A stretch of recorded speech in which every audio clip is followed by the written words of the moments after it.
Range లో ఉన్నాం కాబట్టి ఆ స్థితి మాది.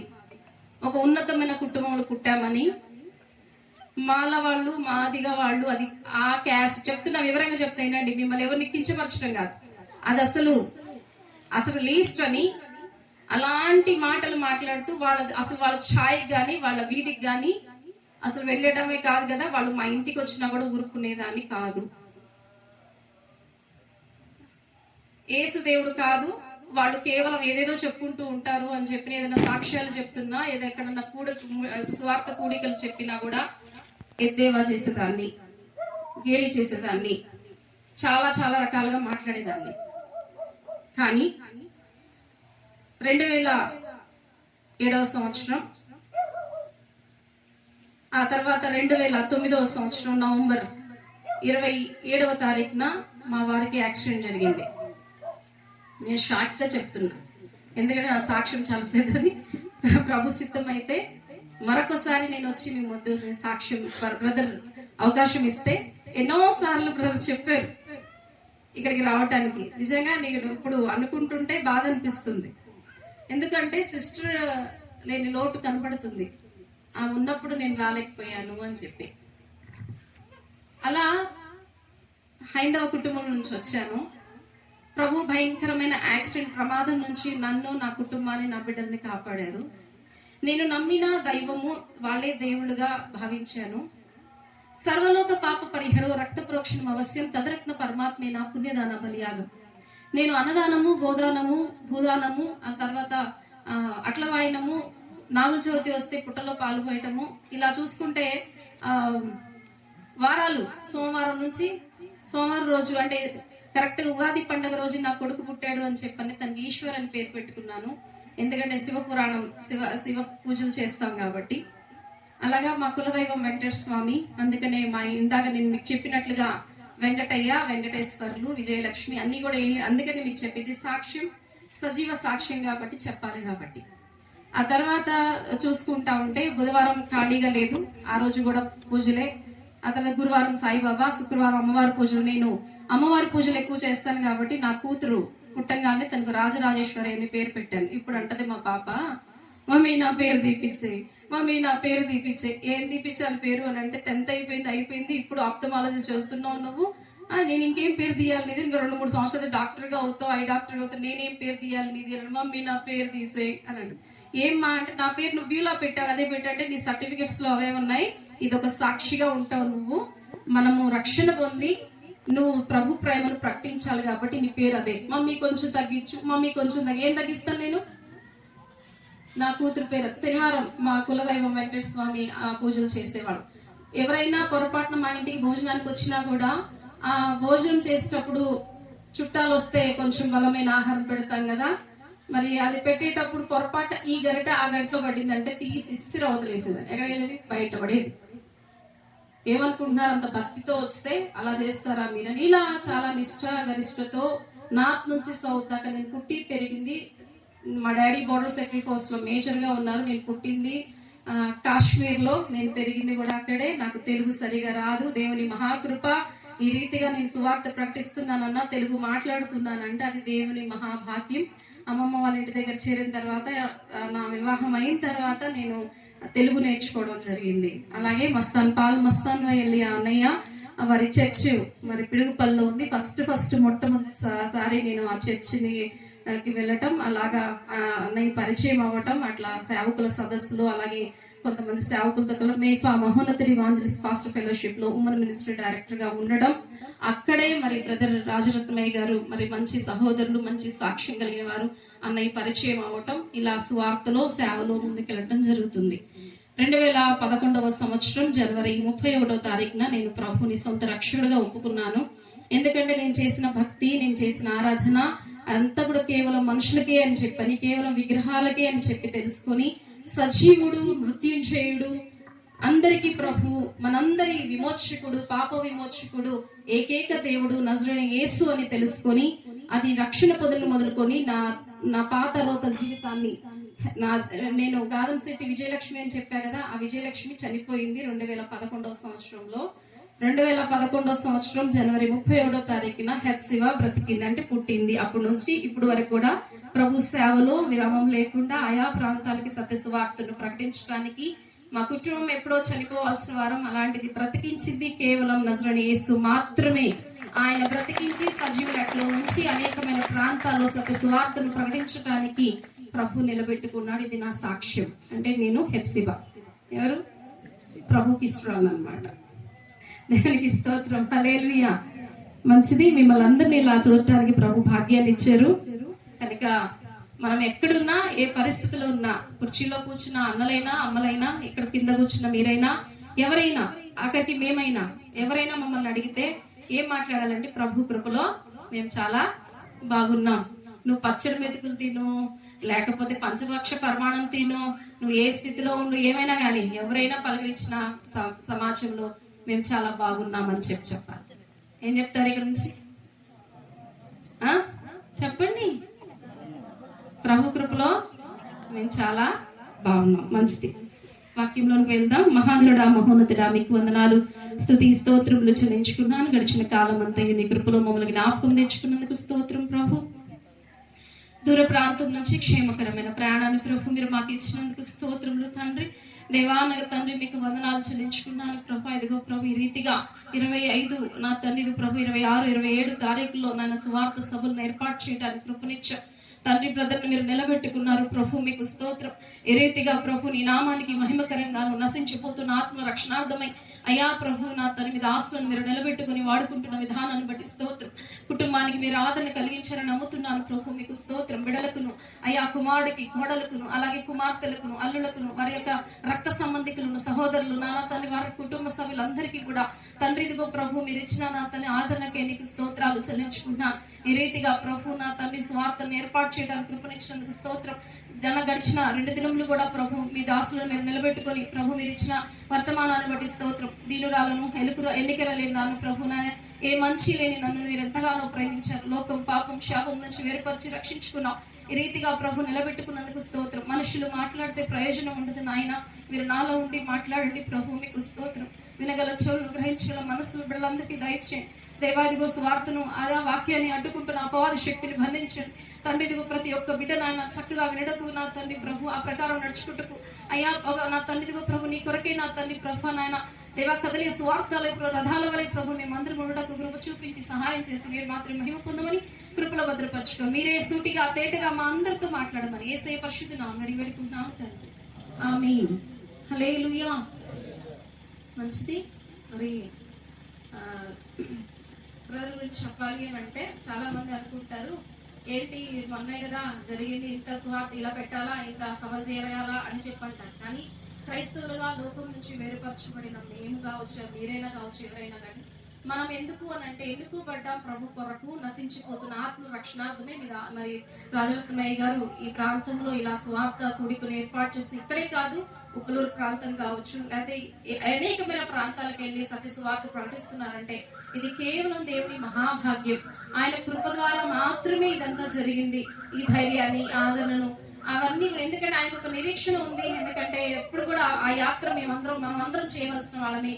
మరి దాసరానికి అధికమైన కీడు చూడకుండా తన భక్తులను ఆయన తీసుకొని వెళ్ళారని మరి అనుకున్న మరి ఆ ధైర్యాన్ని పొందుకొని నశించిపోతున్న ఆత్మల కొరకు, చనిపోయిన వారి గురించి కాదు, మనము వెళ్ళిపోతున్న వారి గురించి వేడవాలి అని చెప్పన్నట్టుగా ఇంకెంతమంది అయితే ప్రభువుకు తెలియకుండా, ఆ ప్రేమను తెలియకుండా, ఆయన్ను అర్థం చేసుకోకుండా ఎవరైతే లోకాన్ని విడిచి వెళ్ళకూడదు అని వారందరూ ప్రభువుని తెలుసుకోవాలి, నిత్యరాజ్యం పొందాలి, వారు కూడా రాకడకు సిద్ధపడాలి, సంఘం అంతా రాకడకు సిద్ధపడాలి అని కృంగిపోక ధైర్యం కలిగి రీతిగా సువార్త చాలా మంది అనుంటారు ఏంటయ్యా అని చెప్పని అన్నా కానీ ధైర్యం కలిగి ప్రభు కొరకు నిలబడిన మీ ఆత్మీయ తండ్రి గారు, మా సహోదరుడు. నిజంగా దీన్ని బట్టి నేను ప్రభుని మహిమపరుస్తున్నాను. దేవునికి స్తోత్రం. హల్లెలూయా, హల్లెలూయా. మంచిది, వాక్యంలోనికి వెళ్దాం. నహూము గ్రంథం. నా ముందు కూర్చున్న యవనస్తులు ఆల్రెడీ మీరు ఉప్పులూరులో ఈ మాట మీరు వినే ఉంటారు, కానీ చాలా జాగ్రత్తగా వినండి. ప్రభు మాట తిరిగి ప్రకటించబట్టానికి ప్రభు కృప చూపిస్తున్నారు. మీ దుర్గాలకు కావలి ఉండండి, మార్గాల్లో కావలి ఉండండి, నడుము బిగించుకొని బహుబలంగా ఎదిరించండి అని చెప్పనని మరి ఇక్కడ ఒక హెచ్చరిక జారీ అయింది. కనుక మనం ఇక్కడ ధ్యానించుకుంటే నినివే పట్టణస్థులు అన్ని జనాంగం. అషురు మహాసామ్రాజ్యం. ఈ ప్రజలందరూ కూడా నినివే మహాపట్టణంలో ఉండగా అక్కడ ఒక ఆజ్ఞ ఏంటి అంటే నహము అనే ప్రవక్త ద్వారా పంపించబడింది. దేవాది దేవుడు ఏమనంటే వారు అన్ని జనులు అయినప్పటికీ, వారు దేవుని ప్రజలు కానప్పటికీ వారికి ఒక మాట చెప్పబడింది. ఏమనంటే లయకర్త మీ మీదకి వస్తున్నాడు, జాగ్రత్త.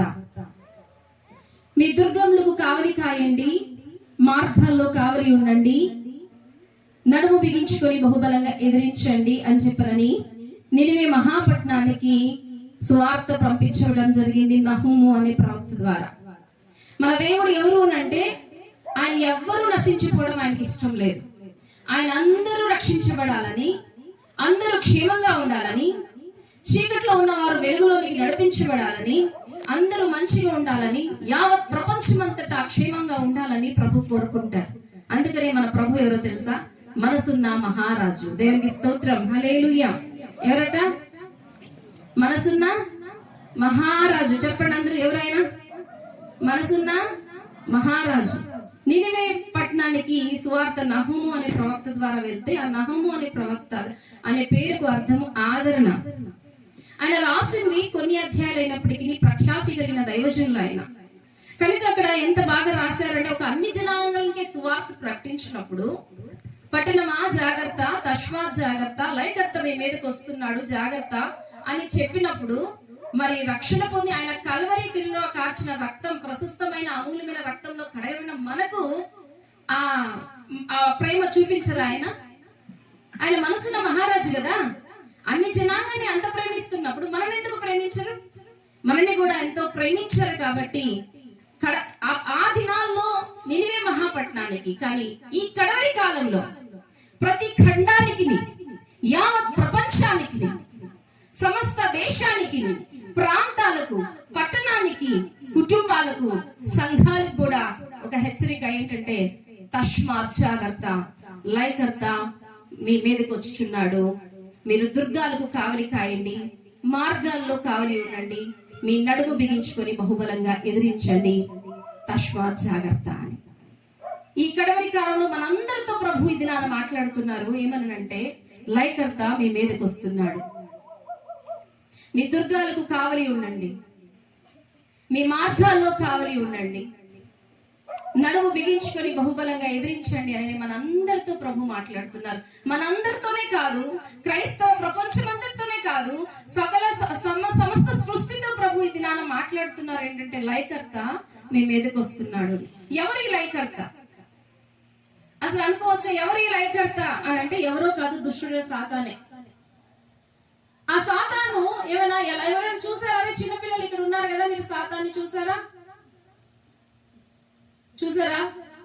ఏంటో తల వెనకాల తల, బాడీ వెనకాల బాడీ దాక్కుంటుంది. లయకర్తను చూసారా మీరు ఎప్పుడన్నా? నేను ఒక చోట వెళ్ళినప్పుడు నేను వాళ్ళని అడిగితే వాళ్ళు చెప్పారు, అరే చిన్నపిల్లలందరూ అక్కడ కూర్చున్నారే లయకర్తను చూసారా అంటే ఒక పెద్ద ఆవిడ చెప్పింది వెనక నుంచి.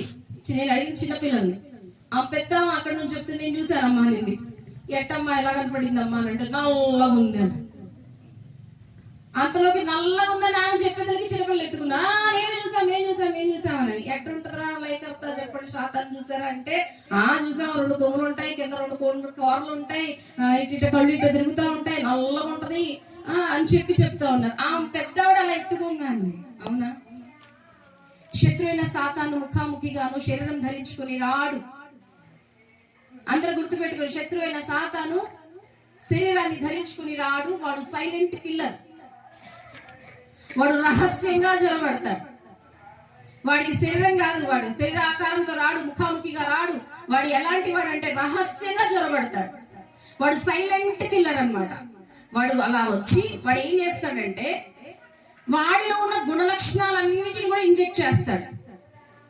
వాడు ఎప్పుడైతే ఆ గుణ లక్షణాలు ఇంజెక్ట్ చేస్తాడో ఆ కుటుంబంలో, మన చేతులతోనే మన కుటుంబాన్ని, మన చేతులతోనే మన సంఘాన్ని, మన చేతులతోనే మన స్నేహాన్ని, మన చేతులతోనే మన వ్యక్తిగత జీవితాలని పాడు చేసుకునేటట్టు చేస్తాడు. అసలు ఏమి ఇంజెక్ట్ చేస్తాడు? వాడు ఇంజెక్ట్ చేసిన తర్వాత ఏమి లయమైపోతుంది అంటే మంచితనం పోతుంది, సాత్వికం పోతుంది, పవిత్రత పోతుంది, ప్రార్థనా జీవితం పోతుంది, అరే ఎంత మంచోడు అన్న నా పేరు పోతుంది, గౌరవప్రదంగా ఉండే వాళ్ళు అన్ని కూడా సమస్తం ఆశీర్వాదాన్ని కోల్పోతాడు, ఇలాంటి అన్నిటినీ కోల్పోతాడు. అసలు ఏం ఇంజెక్ట్ చేస్తాడు, ఏంటి వాడి గుణ లక్షణాలు అంటే వ్యభిచారం, దొంగతనాలు, మద్యపానం, డ్రగ్స్, గంజాయి, దురాత్మ సమూహానికి సంబంధించిన ఇంకా మనకు తెలుసు వాడి యొక్క లక్షణాలు ఏంటో. భార్య భర్తల మధ్య గొడవ పెట్టడం, వాళ్ళిద్దరిని డివైడ్ చేయడం, ఆ తర్వాత తల్లిదండ్రుల పైన పిల్లలకు కోపం రేపడడం. వాడి లక్షణాలు ఎలా ఉంటాయనంటే భార్యాభర్తలు కొట్టుకొని చచ్చినట్టు చేస్తాడు, అన్నదమ్ములు ఇద్దరు విడిపోయేటట్టు చేస్తాడు, వ్యభిచారాత్మ కలిగి భార్య భర్తకు తెలియకుండా భర్త భార్యకు తెలియకుండా అనేకమైన కామవాంఛలు, వారి యొక్క కామవాంఛలు తీర్చుకోవడానికి తమ సొంత కుమారులను అలాగే కుమార్తెలను చంపేసే అంతగా అలాంటి గుణ లక్షణాలు వాడి అన్ని ఎలాంటివి ఉంటాడు. మంచితనం పోతుంది అంతే. వ్యభిచారాత్మ కలిగి ఉంటాడు. బెట్టింగ్స్, ఈజీ మనీకి అలవాటు పడిపోయి మొబైల్ యాప్స్ లో డబ్బులు ఇస్తారని చెప్పి తీసేసుకొని దానివల్ల చాలా మంది ఆడపిల్లలు కూడా పీజీల్లో వాడు ఈ నేటి కాలంలో చూస్తున్న ఎంతటి భయంకరమైన పరిస్థితులు అంటే ఎవరి కుమారులు తల్లిదండ్రులు విడిచి దూర ప్రాంతాలు, అది దేశం విదేశం కావచ్చు, ఏ ప్రాంతంలో అయినా ఊరు దాటి సిటీస్కి వెళ్ళిపోతే వాళ్ళు పీజీలో ఉంటారు, బీసీ హాస్టల్స్ లో ఉంటారు, ఆయా రకాల హాస్టల్స్ లో ఉండి పీజీలో ఆడపిల్లలే అనుకుంటాం, కానీ ఆడపిల్లలు యొక్క భయంకరమైన దుర్మార్గపు పరిస్థితి ఏంటంటే వాడు ఆల్రెడీ ఇంజెక్ట్ చేసేస్తాడు. దుష్ట స్నేహం మంచి నడవడికను జరుపుతుంది. 10 మంది మంచి స్నేహితులు ఉన్నారు అంటే ఒక స్నేహితుడు వెళ్ళి చెడ్డగా ఉంటే వాడు మంచిగా మారుతాడు. కానీ అక్కడ 10 మంది లేకపోతే 8 మంది చెడ్డగా ఏదో ఆలోచన కలిగి ఉంటే మంచి ఇక్కడ నుంచి భక్తి పనుల్లో వెళ్ళినా కూడా వాడు ఎలాంటి ఇంజెక్ట్ చేస్తారు, వాళ్ళ ఉన్న స్వభావం వీళ్ళని ఇంజెక్ట్ చేసి వీళ్ళు కూడా అలాగే మారిపోయే దినాలు ఇవి. తల్లిదండ్రులకు తెలియకుండా ఈజీ మనీకి అలవాటు పడి నేను చాలా చోట్ల ఇలాంటి పరిస్థితులు, ఎందుకంటే ఉమెన్ మినిస్ట్రీ డైరెక్టర్ గా ఉంటూ స్త్రీల సమాజంలో స్త్రీల మైత్రిలో తెలుగు రెండు రాష్ట్రాలు తిరగటం మాత్రమే కాదు, ఆయా ప్రాంతాలు నార్త్ సైడ్ సౌత్ నార్త్ కూడా వెళ్ళిన దాన్ని ఎంతో మంది ఆడపిల్లలు నా దగ్గరకు వచ్చి వాపోయిన వాళ్ళు కూడా ఉన్నారు. అందరూ వెళ్ళిపోయిన తర్వాత ప్రార్థనలు చేయించుకున్న వాళ్ళు కూడా ఉన్నారు. చాలా మంది వెళ్ళిపోయిన తర్వాత తల్లులు ఏడ్చిన వాళ్ళు కూడా ఉన్నారు. అందుకని నేను చెప్పగలను ఎలాంటి పరిస్థితి అయిపోయిందంటే వాడు ఎలాంటి వాడంటే సైలెంట్ కిల్లర్. వాడిలో గుణ లక్షణాలన్నీ ఇంజెక్ట్ చేస్తాడు. మంచితనం పోతుంది, తల్లిదండ్రులు గౌరవించే పదం పోతుంది, తల్లిదండ్రుల పైన ఎప్పుడు ప్రేమ కలిగిన వారంతా కూడా తల్లిదండ్రులు నీకు ఏంటి అని చెప్పి ఇష్టం వచ్చినట్టు తల్లిదండ్రుల మీద ఇరుచుకుపడే దినాలు. అమ్మ నాన్న చెప్పే మాటలు వినే రోజులు కాదు. అలాంటి ఏంటి అంటే అప్పుడే కనిపెడుతూ ఉండాలి ఏంటి జరుగుతుందా అని చెప్పాను. కనుక అలాంటి లక్షణాలు ఎవరిలో ఉంటాయంటే శత్రువైన సాతాను అలాంటి లక్షణాలు కలిగి ఉంటాడు. వారు మీ అపరాధముల చేత పాపముల చేత చచ్చిన వారై ఉండగా ఎలా ఉంటారంట? మీ అపరాధముల చేత పాపముల చేత చచ్చిన వారు. అంటే చచ్చిన వారు అంటే ఉదాహరణకు చూడండి, ఒక వ్యక్తి చనిపోయిన తర్వాత ఆ వ్యక్తి దగ్గర కూర్చొని మరి భర్త ఏడుస్తాడు, అలాగే భార్య ఏడుస్తుంది. ఒకవేళ భార్య చనిపోతే భర్త చనిపోతే భార్య ఏడుస్తుంది, పిల్లలు ఏడుస్తారా, నానా ఏం నానా నువ్వు లే నాన్న మమ్మల్ని ఏం నాన్న అన్యం చేసిపోయావు అని చెప్పని ఏడిస్తే ఆ శవం లెగిసి వస్తుందా? వచ్చిందా ఎప్పుడన్నా? వస్తే మనం ఉంటామా? శవం లేసి వస్తే ఉంటామా? ఉండం. అలానే ఒక తాగుబోతు వ్యక్తి దగ్గరికి వెళ్ళి ఆ భార్య మొత్తుకొని, అయ్యా పరువు పోతుందయ్యా నలుగురి మధ్యలో, ఎందుకయ్యా తాగి ఇలా చచ్చిపోతున్నావు, నువ్వు తాగొద్దు నాయనా, నువ్వెందుకు తాగుతున్నావు, ఇంట్లో ఉన్న పుస్తులు అమ్మేస్తావు, ఇంట్లో ఉన్న డబ్బులు దాచుకుంటే అవి కూడా తీసుకెళ్లి తాగుతున్నావు, నీ ఆరోగ్యం పాడు చేసుకుంటున్నావు, ఒకవేళ నువ్వు చచ్చిపోతే మా పరిస్థితి ఏంటి, నీ ఆరోగ్యం పాడైపోతే మా పరిస్థితి ఏంటి, తాగుబోతుడు తండ్రి అంటున్నారు, తాగుబోతుడి భార్య అంటున్నారు అని చెప్పనని ఆ భార్య ఆ పిల్లలు ఏడుస్తా ఉంటే చలనం ఉంటదా? నేను ఎందుకు తాగుతున్నాను తెలుసా? అరగంట ఏడ్చిన తర్వాత చెప్తాడు వాడు ఏమన్నా తెలుసా? తీరిగ్గా నీ కోసమే తాగుతున్నా, నిన్ను బట్టే తాగుతున్నా, అసలు నీ మూలానే తాగుతున్నా అని ఎంత సింపుల్ గా. ఎందుకంటే వాడికి హృదయం లేదు, వాడు చచ్చినవాడు, అపరాధముల చేత పాపముల చేత చచ్చినవాడు కనుకనే వాడికి హృదయం లేదు. అంత మాత్రమే కాదు, కొడుకును పిలుస్తాడు, రే రారా అని. ఆ కొడుకు చెప్తాడు, ఏమని చెప్తాడంటే ఒక సిగరెట్ ప్యాకెట్ తీసుకొని రారా. సిగరెట్ ప్యాకెట్ తీసుకొని రాకపోతే ఎంత వాడి వీపి విమానమోతం అవుతుంది, ఏది ఉంటే అది కొడతాడు. భార్యని కొడతాడు, పిల్లలను కొడతాడు, ఆడపిల్లల్ని లెక్క చేయడు, ఆడపిల్లలు గజగజలు ఆడుతూ ఉంటారు. మా ఇంట్లో పని మనిషి ఉంది కుమారి అని, తన కూతుర్లు 2 ఉన్నారు. ఒక అమ్మాయి కస్తూరిబాయి హాస్టల్లో చదువుతుంది, ఇంకొక అమ్మాయి తన దగ్గరే ఉంది, చిన్న పాప. ఆ పాప ఎప్పుడైతే హాస్టల్లో సెలవు ఇచ్చిన తర్వాత ఇంటికి వస్తుందో రానంటది. ఎందుకమ్మా రావు అంటే, నేను రానంటీ అని. రామ్మా మీ మమ్మీ పిలుస్తున్నారంటే రానంటీ. ఎందుకనంటే వాళ్ళ డాడీ అంట ఆ అమ్మాయి వచ్చిందో లేదో వచ్చిన తర్వాత కూతుర్లు ఏమైనా కొడతారా, తాగేసి కొట్టేస్తాడు. ఆ భయానికి ఆ పిల్ల అసలు రాదు. కానీ చిన్న పాప వాళ్ళ అమ్మ కోసం ఉంటది. వాళ్ళ అమ్మని ఏమని చేస్తాడేమో, కొడతాడేమో. కానీ వాడికి ఏంటంటే చలనం లేదు, హృదయమే లేదు. వాడు ఏమంటాడంటే నా కోసమే తాగుతున్నాను నేను అంటాడు. ఎంతమంది చెప్పినా అంతే. ఆ పిల్లల్ని పిలుచుకొచ్చి సిగరెట్ ప్యాకెట్ తెచ్చితే అప్పుడు నాన్న డబ్బులు అంటే, రే మీ అమ్మ ఇచ్చింది పోరా, నాన్న అమ్మ దగ్గర కూడా లేవంటే, కొట్టడి చెప్పు మీ అమ్మ పేరు, నా పేరు చెప్పబాకు. సిగ్గు లేకుండా చెప్తాడు. ఎందుకంటే వాడికి ఏమి తాగుబోతున్న డబ్బులు ఎవరు ఇవ్వరు. కానీ వాడు తీసుకొచ్చిన తర్వాత వాడు పెట్టె తీసి ఆ పెట్టెలో ఉన్న సిగరెట్ కూడా తండ్రి నోట ఎవరు పెట్టాలా, రేపు పెట్లా. వాడు ఒక కాలు మంచం మీద వాడు పడుకొని, ఒక కాలేమో పైన ఏదైనా ఉంటే దిళ్ళు పెట్టుకొని ఎలా ఉంటాడు. నిజంగా తాగుబోతుళ్ళు అలా కుటుంబాల్లో చూస్తే స్త్రీలు ఎంత బాధపడతారో. ఆ బిడ్డ తీసుకొచ్చి సిగరెట్ పెడితే వెలిగిచ్చేవాళ్ళు వాళ్ళ అమ్మ, ఈ వీడు పెట్టాలి. తర్వాత యాస్ట్రే ఎక్కడ కాల్చాలంటే వాడి వీపి వంచాలి. ఈ కాలు ఏదైతే ఉంది వాడి వీపి మీద అనుకుని, ఆ యేసు రక్తంతో నేను కడగబడ్డాను. అప్పటి నుంచి ఎప్పుడైతే నా యేసు రక్తంలో కడగబడ్డానో అప్పుడు నాలో నా అహం చనిపోయింది. డబ్బు అనే అహం చనిపోయింది, గర్వం, కులగర్వం అనే అహం చనిపోయింది. కానీ అప్పటి నుంచి యేసు స్వారూప్యంలోకి రావాలి, ఆయన నాలో ఉన్న ప్రేమ చూపించాలి అని చెప్పని అనేకమైన ప్రాంతాలకు, మరి ముఖ్యంగా ఉన్నతమైన వారితో నేను ఇప్పుడు కూడా స్నేహం చేయను. నా ఫ్రెండ్ సర్కిల్లో ఎవరు కూడా కులం అనే ఎవరైనా చూపించినా కూడా వాళ్ళతో స్నేహం చేయను. డబ్బు అనే హోదా చూపించినా కూడా నేను స్నేహం చేయను. నా స్నేహం అంతా కూడా నా ఆత్మీయులతోనే. కనుక అట్టిగా ప్రభు నన్ను మార్చుకున్నారు, ఆయన బిడ్డగా నిలబెట్టుకున్నారు. కనుక ఈ స్థితిలో ఉన్నానంటే, ఇంత మంచి అన్నలు నాకు ఉన్నారు అని అంటే, నా సహోదరులు నిజంగా మేఫాలో ఉన్న బ్రదర్స్ అందరూ కూడా, మరి ముఖ్యంగా నేను ఈ ప్రాంతంలో పరిచయం అవడానికి మస్తన్నయ్య, అలాగే క్రాంతిపాల్, అలాగే ఇస్మాయిల్, అలాగే చాలా మంది సేవకులు ఉన్నారు. వాళ్ళందరూ కూడా మేమందరం కూడా ఒక టీమ్ గా ఉండి మరి పరిచయంలో మేము ముందుకెళ్ళాం. అలాంటి మంచి ఆత్మీయ కుటుంబాన్ని ప్రభు నాకు ఇచ్చారు. అందరూ బట్టి నేను చాలా సంతోషిస్తున్నాను. నిత్యము ప్రభుకి స్తోత్రం చెప్తూ నేను గర్వపడుతూ ఉన్నా. కనుక పాత విజయలక్ష్మి చనిపోయింది, ఇప్పుడు ఏ అహం నాలో లేదు. నా బిడ్డలు కూడా దేవుని కృపలో మంచి ప్రేమ కలిగి ఉంటారు, వారు కూడా. అలాగే నా కుటుంబం అంతా కూడా ప్రభు ప్రేమలో ఉంది. ఇదంతా దేవుని మహాకృప. మీలో నేను ఒకదాన్ని. ఎవరిని చెప్పండి, ఏం లేదా కాదా? మీరు అన్నా లేకున్నా నా ఫ్యామిలీ మీరు అంతే. కనుక ఆ రీతిగా దేవుడు కృప చూపించారు. దేవుని మహాకృప చేత రక్షించబడి ఏసే నిజ దేవుడు, ఆ దేవుడు తప్ప ఏ దేవుడు లేడు అని నమ్మి ఆయన కోసం బ్రతికి ప్రకటిస్తున్నాం. ఇది నా సాక్ష్యం. దేవుడి మహాకృప. మరి చిత్తమైతే, ప్రభు చిత్తమైతే మరొకసారి మీ మధ్యకి వచ్చి నా పూర్తి సాక్ష్యం, నా కుటుంబంతో సహా నేను వస్తా.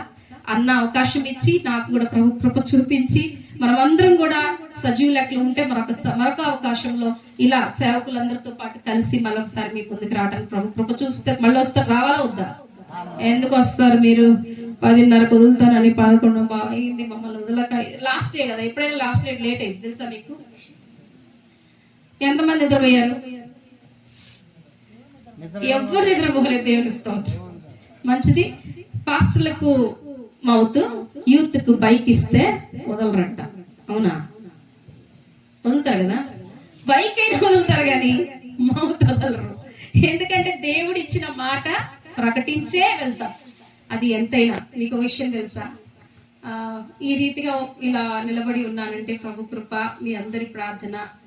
నాకు షుగర్ 2013 సంవత్సరంలో వచ్చింది. నాకు కొంచెం హెల్త్ ఇష్యూస్ ఉన్నాయి. ఇంకో విషయం అంటే, ఈ వారంలో నుంచి నాకు రైట్ లెగ్ నిలబడటానికి సరిగ్గా లేదు. నేను ప్రార్థన చేసుకున్నాను, ప్రభువా నేను ఎక్కడ నిలబడినా నీ కొరకు నిలబడా. నాకు ఏదైతే నువ్వు నాకు ఇచ్చావో ప్రకటించి, ఎవరికి అవసరమో నాకు తెలీదు, నన్ను అక్కడికి తీసుకెళ్తున్నావు. ఎందుకంటే ఇంట్లో అన్నారు, మొన్నే కదా మమ్మీ మీరు ఉప్పులూరు వెళ్ళాం, మళ్ళీ అంకుల్ ఫోన్ చేసి మీటింగ్ అని చెప్తుంటే మళ్ళీ కాదు నాన్న ఏదో అవసరం ఉంది, నాకు సేవకులు ఫోన్ చేశారు అంటే అందుకే అన్నతో అన్నా నేను ప్రేయర్ చేసుకొని చెప్తానని. ఎవరికో ఏదో అవసరం ఉంది నాన్న, అందుకనే నన్ను అక్కడికి ప్రభు నడిపిస్తున్నాడు అని చెప్పారు. ఈ విషయంగా బలహీనత గత వారం నుంచి నా రైట్ లెగ్ సరిగ్గా నిలబడటానికి లేదు.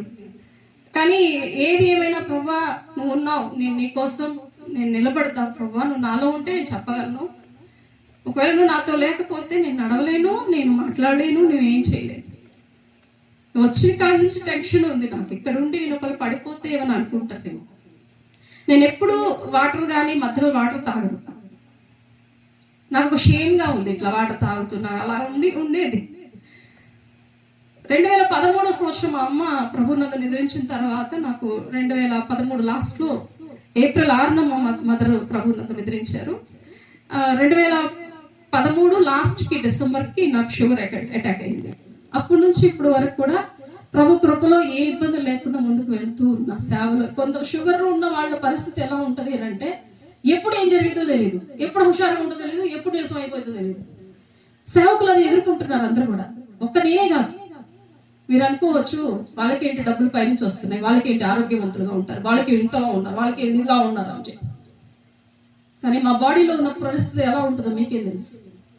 ఎలా ఉన్నా కూడా ప్రభు పని చేయాలి, ఆఖరి ప్రాణం ఆఖరి ఊపిరినంత వరకు కూడా పని చేయాలనే సేవకుల యొక్క ఆశ. ఇక్కడ కూర్చున్న అందరూ కూడా మరి వారికి ఏ ప్రాబ్లం నాకు తెలియదు, కానీ వాళ్ళ ఆశ ఏంటంటే ఒక్క ఆత్మనైన ప్రభు కోసం కాపాడాలి. ఆ ఆశతోనే ఈ మీటింగ్స్. అందుకని ప్రార్థన చేస్తున్న ప్రభువా, నేను అక్కడికి వెళ్తున్నా, ఇంతసేపు అయింది మీకు మిమ్మల్ని అడుగుతున్నా, నేను ఇంతసేపు నుంచున్నాను కదా, నుంచున్నాను లేదా? ఎంతసేపు నుంచున్నా? 8:30 దాటింది అంటే 8:15, అవునా? అవునా కదా? ఏమో నాకేం తెలుసు, నేను టైం చూడలేదంటారా? 9:54 ఇచ్చారా? అవునా?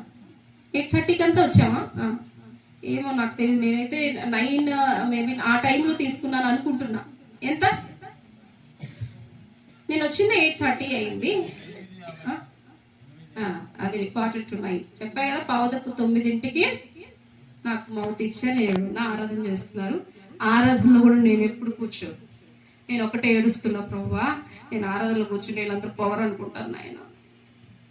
నేను ఆరాధనలో కూర్చున్నాను కదా, నేను ఎప్పుడు కూర్చోను కదా, పెద్ద పెద్ద ఫీలింగ్ ఏంటి, పెద్ద అందరు సేవకులందరూ నిలబడితే ఆడదానికి అంత పొగరేంటి, కూర్చున్నారు ఏంటి అని చెప్పి చాలా మంది అనుకుంటారు. కానీ నా పరిస్థితి ఏంటంటే ప్రభుని అడుగుతున్నా, ప్రభు నేను నిలబడాలి, నేను నిలబడేటప్పుడు ఏ బలహీనత నాకు రాకూడదు, నాకు నిలబడే అవకాశం నాకు నువ్వే శక్తి, నువ్వే నిలబడు, నువ్వే మాట్లాడుకోవాలి. కానీ ప్రభు కృప చూడండి, ఎంత అయింది టైము? 11:15. ఎన్ని గంటలు నిలబడ్డా? ఎంత చెప్పండి? ఇప్పుడు 2 గంటలు, 2:30 గంట, ఏ నొప్పి లేకుండా, ఏ పెయిన్ లేకుండా అలాగే నిలబడటానికి కనీసం నీరసం రాకుండా, పడిపోకుండా ప్రభు ఎత్తిపెట్టి ఆయన మాట, ఆయన నాలో ఉండి ఆయన మాట్లాడి మీ అందరి మనందరినీ కూడా ఆ లోక పాప శాప నుంచి వేరుపరిచి మన చీకటి బ్రతుకులు వెలుగులో నడిపించడానికి ఆయన మన కొరకు వచ్చి ప్రాణం ఇచ్చాడు. ఆ విలువను తెలుసుకోండి, సిలువలో ఉన్న విలువను తెలుసుకోండి.